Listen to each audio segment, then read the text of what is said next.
अगर आपको लगता है कि इंडियन सिविलाइजेशन दुनिया की सबसे ज्यादा पुरानी सिविलाइजेशन है तो आप टोटली गलत हो। वेलकम टू अंडरस्टैंडिंग सिविलाइजेशन और आज हम देखने वाले हैं एंशिएंट मेसोपोटामिया को। मेसोपोटामिया का नाम का ही मतलब है द लैंड बिटवीन रिवर्स और ये था दो नदियों के बीच में जो थी टिग्रिस और यूफ्रेट्स, जो कि आज मॉडर्न डे इराक, सीरिया और टर्की के कुछ पार्ट्स में डिवाइडेड है। तो दुनिया की सबसे ज्यादा पुरानी सिविलाइजेशन ने आखिर ह्यूमन काइंड को क्या दिया? कुछ ज्यादा ही चीजें। सबसे पहली चीज मैं बोलूंगा वो है राइटिंग इटसेल्फ। जी हाँ, उसको कहते हैं क्यूनेफॉर्म।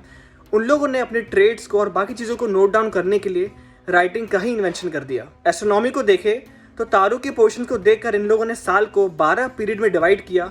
इवन हफ्ते में 7 दिन होते हैं, वो भी यहाँ से ही आया। मैथमेटिक्स में 1 मिनट में 60 सेकंड होंगे, 1 घंटे में 60 मिनट होंगे और एक कंप्लीट सर्कल का एंगल 360 डिग्री होगा, वो भी इन्होंने ही दिया। इसके अलावा वो चीज जिसके बिना आज कोई भी सोसाइटी नहीं चल सकती वो है लॉ इटसेल्फ। जी हाँ, दुनिया का सबसे पुराना law the law of Hammurabi भी यहाँ से आया और वो statement an eye for an eye वो भी यहीं से आई। एंशिएंट मेसोपोटामिया एक पॉलीथीस्टिक सोसाइटी थी, यानी इनके मल्टीपल देवी देवता थे। इनफैक्ट इनकी हर प्रोमिनेंट सिटी के अलग देवी देवता थे। इन देवी देवताओं के मंदिर कुछ ऐसे दिखते थे जिनको जिगरेट्स भी कहते हैं। इन्हीं मंदिरों में ये सैक्रिफाइसेस भी किया करते थे। इनके सिटीज में से आपने कुछ के नाम जरूर सुने होंगे, जैसे कि बेबीलोन और उरुक। अब एक फन फैक्ट, दुनिया की सबसे पुरानी एपिक टेल या दूसरे शब्द में बोले तो सबसे पुरानी माइथोलॉजी एपिक ऑफ गिलगमेश भी यहाँ से ही आई है। और आज के अब्राहमिक रिलीजन्स में जो प्रॉफिट नोआ की या प्रॉफिट नूह की बोट की या शिप की कहानी है वो भी इस एपिक ऑफ गिलगमेश के ही पार्ट से उठाई गई है और उसी का एक वेरिएशन है। तो इवेंचुअली ये सिविलाइजेशन आखिर कहाँ चली गई?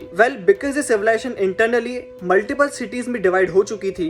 उन सिटीज ने एक दूसरे की पावर ग्रैब करने के लिए इंटरनली ही वॉर्स करी एंड नॉट जस्ट दैट, बाहर से भी इन पे मल्टीपल टाइम्स इन्वेजन हुआ। इस वजह से सिविलाइजेशन तो खत्म हो गई, लेकिन ह्यूमन काइंड को ये बहुत कुछ दे गई। मेरी इस सीरीज का फर्स्ट पार्ट देखने के लिए मेरे चैनल या पेज पे जा सकते हो and do subscribe and follow me depending on आप जिस भी प्लेटफॉर्म पे मुझे देख रहे हो।